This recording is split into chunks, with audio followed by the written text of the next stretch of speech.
Good morning, family. Welcome to today's Lessons for Life. Today is Tuesday, September 22nd, 2009, and today we're reading in 1 Chronicles Chapter 20, and as always, I encourage you, even before you watch Lessons for Life, to read the chapter through for yourself. Then you can see what you get from it, and you can email us, and we'll put it on our blog.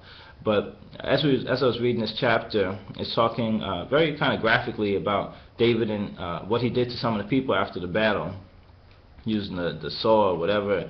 And it reminded me of a question that Isaiah, you remember you had asked this question to us a couple of weeks ago when we were having prayer, and you said, because you know we've read other times too where they've been in battle, they've been killing people, and the Lord even killing some people for them, and assisting them, helping them to kill. And you said, well, what about the Ten Commandments?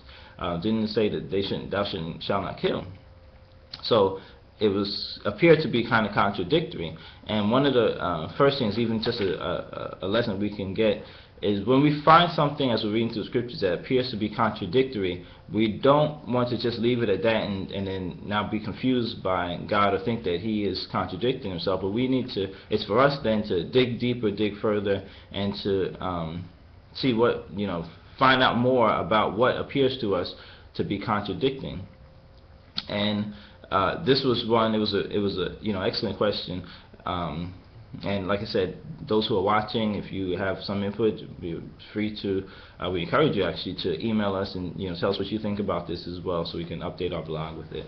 But the answer that we had given him, and I wanted to make sure I got this for Lessons for Life, but this chapter reminded me of it anyway, was that when the commandments came out, the Ten Commandments, the Lord was really speaking to His people, and He was really just talking to them because they were in the wilderness, and He was telling them things that they needed to do in order to really keep themselves on the right track and to keep themselves in order. So it was really commandments for them, amongst them, and not really for them dealing with people outside of them.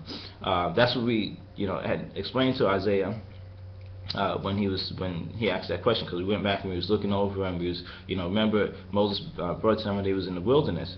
So now that they kind of opened up a can of worms, because they broke some of the commandments anyway, so they had to go through different things or go through different experiences because they didn't keep the commandments.